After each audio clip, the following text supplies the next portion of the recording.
नमस्कार, मी doctor Kshitija simple आयुर्वेदच्या नवीन एका भागामध्ये तुम्हा सर्वांचं मनापासून स्वागत. आजकाल बऱ्याच जणांना पावसाळा, थंडीमध्ये अंगावर पित्त उठतंय. म्हणजे गांधील माशी चावल्यानंतर जशा गांधी येतात, गाठी उठतात, तशा गांधी येतात. त्यामध्ये जळजळ, आगाग होत असते. पूर्ण त्वचेवर खाज येते किंवा मग काही वेळेला सुई टोचल्याप्रमाणे वेदना सुद्धा त्यामध्ये होत असते आणि ह्यालाच आयुर्वेद शास्त्रामध्ये शीतपित्त असं म्हटलेलं आहे. मॉडर्न सायन्समध्ये अर्टिकेरिया आणि साध्या भाषेमध्ये ॲलर्जी. एखादी अँटी ॲलर्जी गोळी खाल्ली की ती जी लक्षणं आहेत ती कमी होतात, गांधी कमी होतात. पण त्या गोळीचा इफेक्ट आहे तोपर्यंतच. गोळीचा इफेक्ट संपला की पुन्हा अजून गांधी यायला लागतात आणि सुरुवातीला लक्षणं कमी असतात, कधीतरी त्रास जाणवतो. पण जर का वेळीच हा आजार समजून घेऊन तुम्ही त्यासाठी योग्य उपाय केले नाहीत, त्याकडे दुर्लक्ष केलं, फक्त अशा मेडिकलमधल्या गोळ्या खात राहिलात, तर पुढे जाऊन मात्र पेशंट्सना सिव्हिअर त्रास झालेला दिसतो. सारखं सारखं अशा गांधी येतात. अगदी नखशिखांत पूर्ण गांधींनी भरलेलं असतं. प्रचंड त्रास पेशंटला होत असतो. म्हणूनच जर का तुम्हाला कुठलाही त्रास, आजार हा अगदी मुळापासून कायमचा बरा करायचा असेल, तर त्या आजाराची कारणं आधी समजून घेऊन ती टाळणं खूप गरजेचं ठरतं. म्हणूनच आजच्या या भागामध्ये शीतपित्ताची कारणं काय आहेत, कशामुळे नेमकं हे होतं, तसंच करायला अत्यंत साधे सोपे आयुर्वेदाच्या ग्रंथांमध्ये वर्णन केलेले अतिशय रामबाण असे 3 घरगुती उपाय. त्यामध्ये 2 जे उपाय आहेत ते त्वचेवरून लावण्यासाठी आणि एक जो उपाय आहे तो पोटामधून घेण्यासाठी. अनेकांना ह्या उपायाने फायदा झालेला आहे सुद्धा. जर का व्हिडिओ पूर्ण लक्ष देऊन शेवटपर्यंत पाहिलात, कारणं टाळलीत आणि तंतोतंत सांगितल्याप्रमाणे जर का उपाय केले तर तुम्हाला सुद्धा 100% फायदा होणार आहे. कितीही जुना हा तुमचा त्रास असेल तरी सुद्धा तो अगदी कायमचा बरा होऊ शकतो. त्यासाठी व्हिडिओ पूर्ण पहा. आणि हो, छोटीशी विनंती असेल, चॅनेलवर नवीन आहात, पहिल्यांदाच व्हिडिओ पाहताय तर लगेच सबस्क्राईब करून ठेवा, ज्यामुळे अगदी मोफतपणे आमच्या अशाच नवनवीन आरोग्यविषयक व्हिडिओचे अपडेट्स तरी तुमच्यापर्यंत पोहोचत राहतील. सगळ्यात पहिले आपण शीतपित्त असं नाव याला का दिलेलं आहे हे थोडक्यात समजून घेऊयात. नेमकं शरीरामध्ये काय होत असतं, कारण बऱ्याचदा पेशंटची मानसिकता मी पाहिलेली आहे की त्यांना नेमकं काय झालंय, कशामुळे आजार झालेला आहे हे जर का व्यवस्थितपणे समजावून सांगितलं आणि मग ट्रीटमेंट घेतली की तो आजार बरा होण्याचे जे चान्सेस आहेत ते कित्येक पटींनी वाढतात. तर बघा, इथे 2 शब्द आहेत, एक शीत आणि दुसरं म्हणजे पित्त. शीत म्हणजे थंड आणि दुसरं म्हणजे पित्त. आपल्याला जनरली एक माहिती असतं की पित्त हे उष्ण, गरम गुणाचं आहे. मग इथे थंड पित्त असं नाव कसं काय दिलेलं आहे, तर अगदी साध्या सोप्या भाषेमध्ये सांगायचं झालं तर तुमच्या शरीराच्या आतमध्ये उष्णता भयानक वाढलेली आहे. ती उष्णता जी आहे ती काही केल्या कमी झालेली नाही. बाहेरचं वातावरण पावसाळ्यामध्ये वगैरे थंड झालेलं असतं, पण तरी सुद्धा शरीराच्या आतमधली उष्णता वाढलेली आहे आणि व्यत्यासामध्ये बाहेरचं जे वारं आहे पावसाळ्यामध्ये ते थंड असतं. तर असा थंड वारा जेव्हा अंगाला लागतो आणि आतमध्ये तुमच्या उष्णता वाढलेली आहे, तर त्यावेळेला एक प्रकारचा इम्बॅलन्स आपल्या त्वचेमध्ये तयार होतो आणि मग त्याचा परिणाम म्हणून त्वचेवर अशा ज्या गाठी आहेत, गांधी आहेत त्या यायला लागतात, खाज येते. कारण इम्बॅलन्स टेम्परेचरचा आपल्या त्वचेला जाणवत असतो. तर त्वचा ही आपल्या शरीराचं प्रोटेक्शन करत असते आणि तिथे जेव्हा असा इम्बॅलन्स तयार होतो, हायपर सेन्सिटिव्हिटी तयार होते, तेव्हा गांधी येतात. अजून ह्याचं उदाहरण सांगायचं झालं तर की थंड आणि गरम व्यत्यासामध्ये, म्हणजे बाहेर खूप कडक ऊन आहे उन्हाळ्यामध्ये आणि तुम्ही रोजच आईस्क्रीम, कोल्ड ड्रिंक्स किंवा फ्रीजमधलं अतिशय थंड असं पाणी पिताय किंवा गरम पाण्याने बरेच जण अंघोळ करून येतात आणि मग घाम येतो म्हणून लगेचच फॅन चालू करायचा, एसी, कूलरच्या वाऱ्यामध्ये बसायचं.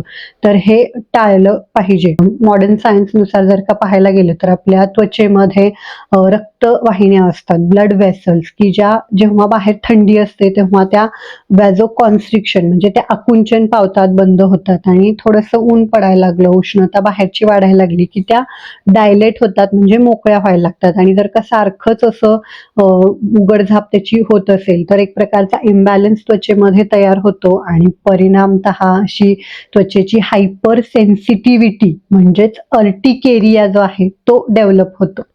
तर ह्याच्या कारणांमध्ये 2 प्रमुख कारणं सांगितलेली आहेत. सगळ्यात पहिलं तर महत्त्वाचं म्हणजे की काही खाद्यपदार्थ त्याची ॲलर्जी तुम्हाला असेल, मग त्यामध्ये दही, कोणाला मासे, कोणाला काहीतरी फूड कलर असतील किंवा प्रिझर्व्हेटिव्हज घातलेले असे जे पॅकेटमधले, बाहेरच्या हॉटेलमधले वगैरे पदार्थ असतील, बेकरीचे पदार्थ असतील किंवा काहींना शेंगदाण्याची सुद्धा, काही विशिष्ट डाळींची सुद्धा ॲलर्जी असते किंवा काहींना पोलन ग्रेन्स म्हणजे बाहेर हवेमधून जे काही येतात तर त्याची ॲलर्जी म्हणून सुद्धा अंगावर अशा गांधी उठतात. तर प्रत्येकाने लक्ष दिलं पाहिजे थोडंसं की नेमकं काय खाण्यामध्ये आल्यानंतर किंवा विशिष्ट जागी गेल्यानंतर सुद्धा काहींना असा त्रास होत असतो.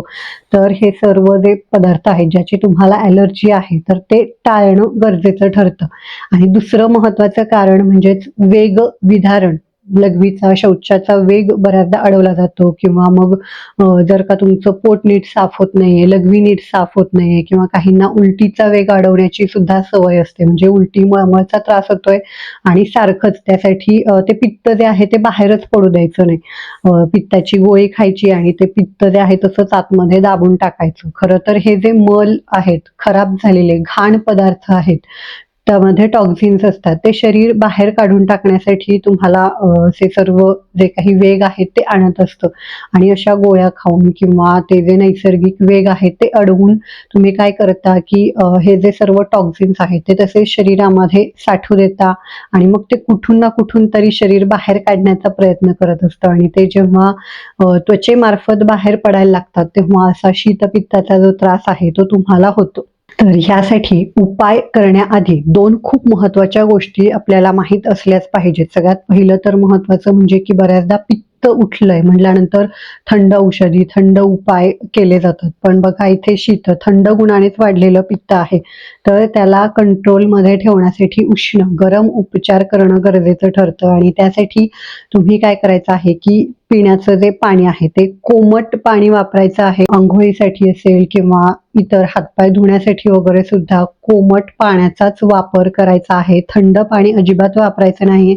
आणि दुसरं महत्त्वाचं म्हणजे की पचायला जड असणारे कुठलेही पदार्थ, त्यामध्ये गहू, मैदा, बेसन, दही, मांसाहार किंवा जे काही पचायला म्हणजे हॉटेलमधले वगैरे बाहेरचे जे काही पदार्थ आहेत, बेकरी प्रॉडक्ट्स, तर हे टाळायचे आहेत आणि पचायला हलके पदार्थ, मुगाच्या डाळीचं जे कढण असतं किंवा मग सूप त्याचं, मूग डाळीची पातळ अशी खिचडी, मुगाचं वरण आणि भाकरी, तर असे पदार्थ खाण्यामध्ये घेतले पाहिजेत जेणेकरून पचन संस्थेवर ताण येणार नाही, पित्त अजून जास्त वाढणार नाही. आता घरगुती उपाय त्यामध्ये सगळ्यात श्रेष्ठ जे सांगितलेलं आहे बाहेरून लावण्यासाठी ते म्हणजेच मोहरीचं तेल. मोहरी जी आहे ती उष्ण गरम गुणाची असते. तर मोहरीचं तेल थोडंसं गरम करा आणि त्यामध्ये सैंधव, पिंक सॉल्ट अगदी चिमूटभर मिक्स करा आणि त्या तेलाने अंघोळीपूर्वी 10 मिनिट हलक्या हाताने मसाज करायचा आहे. त्यानंतर अंघोळीसाठी मगाशी सांगितल्याप्रमाणे गरम पाण्याचाच वापर करायचा आहे आणि एक खूप महत्त्वाची गोष्ट ती म्हणजेच की कुठलंही साबण, लोशन त्वचेसाठी अजिबात वापरायचं नाही. त्यामध्ये जे केमिकल्स असतात त्याच्याने इरिटेशन अजून जास्त वाढू शकतं. तर त्याऐवजी बेसनचं पीठ आणि त्यामध्ये थोडीशी शुद्ध हळद पावडर मिक्स करून पाण्यात त्याची पेस्ट करा आणि पूर्ण अंगाला तेच वापरा. पावसाळ्याचे दिवस असतील, खूप जास्त त्रास होत असेल तर यामध्ये तुम्ही थोडीशी कडुलिंबाची पावडर सुद्धा मिक्स करू शकता. खाज खूप जास्त होतीये तर दुपारी किंवा संध्याकाळच्या वेळेला तुम्ही खाण्याचा जो सोडा असतो ते अर्धा चमचा खाण्याचा सोडा आणि त्यामध्ये अर्धा ग्लास गरम पाणी टाका. व्यवस्थित हलवून ते जे पाणी आहे कोमट असतानाच त्वचेवरती शिंपडायचं आहे. त्याच्याने खूप चांगला फायदा होतो. किंवा खाण्याच्या सोड्याऐवजी तुम्ही आमसुलाचं पाणी सुद्धा शिंपडण्यासाठी वापरू शकता किंवा पोटातून सुद्धा त्याचा तुम्ही आमसुलाचं सार किंवा सरबत असं काहीतरी कोमट असेल असं घेतलं तरी देखील फायदा होतो. खूपच जास्त त्रास होत असेल, दाह, जळजळ खूप जास्त असेल गांधीमध्ये, तर गांधींवर तुम्ही पाव चमचा शुद्ध हळद पावडर आणि तेवढंच तूप, ते सुद्धा देशी गाईचं किंवा मग साजूक तूप शुद्ध असावं, तर ते मिक्स करून लावा. त्याच्याने सुद्धा जी जळजळ आहे ती बऱ्यापैकी कंट्रोलमध्ये येते. पोटातून घेण्यासाठी अगदी जादूप्रमाणे काम करते. ह्या शीतपित्ताच्या त्रासावरती म्हणजेच काळी मिरी आपल्या किचनमध्ये सहज उपलब्ध असते. जरी कुठले प्रॉडक्ट तुमच्याकडे यातले नसतील, व्हिडिओच्या खाली मी लिंक दिलेली आहे, तिथून तुम्ही अगदी सर्व शुद्ध असे प्रॉडक्ट्स जे आहेत ते मागवू शकता. तर ह्या काळी मिरीचं कुटून चूर्ण बनवून एखाद्या काचेच्या बरणीमध्ये भरून ठेवा आणि पाव चमचा हे चूर्ण आणि त्यात 1 चमचा देशी गाईचं किंवा मग घरी बनवलेलं साजूक तूप असं मिक्स करून हे जे मिश्रण आहे ते सकाळी उपाशी पोटी घ्यायचं आहे. हे मिश्रण घेतल्यानंतर पुढे पुन्हा 1 तासभर तरी चहा, कॉफी किंवा इतर दुसरं काहीही खायचं प्यायचं नाहीये. सलग 21 दिवस हा प्रयोग करा. खूप चांगला रिझल्ट याच्याने मिळतो. किंवा मग तुम्ही जर का तुम्हाला पित्ताचा पण त्रास आहे आणि त्यासोबत सर्दी, कफाचे, ॲलर्जीची सर्दी वगैरे असे सुद्धा त्रास होतात, तर काळी मिरी ऐवजी तुम्ही त्रिकटू चूर्ण ऑनलाईन पण तुम्हाला मिळून जाईल. त्याच्यामध्ये सुंठ, मिरी आणि पिंपळी हे 3 असतात. तर पाव चमचा हे शुद्ध चूर्ण आणि त्यामध्ये 1 चमचा शुद्ध मध असं मगाशी सांगितल्याप्रमाणे सलग 21 दिवस उपाशीपोटी खायचं आहे. तुम्हाला अपचनाचा वगैरे सुद्धा त्रास जाणवतोय तर दिवसभर तुम्ही दिवसातून किमान 3 ते 4 वेळेला तरी जेवणानंतर तर आवर्जून पाव चमचा साधारण ओवा आणि त्यामध्ये गुळाचा 1 खडा असं जे मिश्रण आहे ते घेऊन वरून कोमट पाणी प्यायचं आहे. त्याच्याने सुद्धा खूप चांगला फायदा होतो. किंवा मग तुम्ही गुळवेलीचा काढा सुद्धा सलग आठवडाभर सकाळी उपाशी पोटी जर का घेतलात 15 ते 20 ml, तो सुद्धा तुम्हाला ऑनलाईन मिळून जाईल. तर तो सुद्धा वापरू शकता. त्याच्याने सुद्धा इम्युनिटी वाढते. हाडी ताप जर का तुम्हाला असेल, कुठलंही इन्फेक्शन शरीरामध्ये झालेलं असेल ते सुद्धा कमी येतं.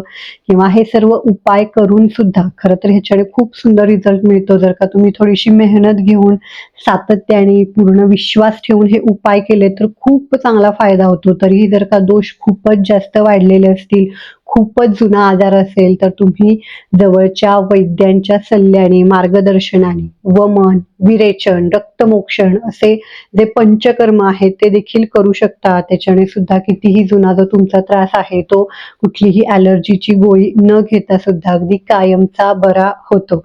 तर नक्की करून पहा. नेहमी निरोगी आणि आनंदी राहा. सर्वांना कुठल्याही औषधाविना कायम निरोगी आयुष्य जगता यावं हाच आमचा प्रयत्न असतो. त्यामुळे आपले जे व्हिडिओ आहेत ते तुमच्या जवळच्या मित्र, नातेवाईकांना नक्की शेअर करत चला. तुमचे काही अनुभव, प्रतिक्रिया असतील तर खाली आम्हाला कमेंटमध्ये जरूर सांगा. त्याच्याने आम्हाला प्रोत्साहन मिळत असतं नवनवीन व्हिडिओ बनवण्यासाठी.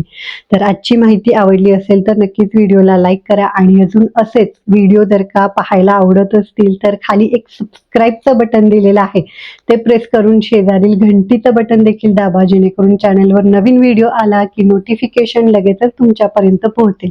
आजचा व्हिडिओ पूर्ण पाहिल्याबद्दल धन्यवाद.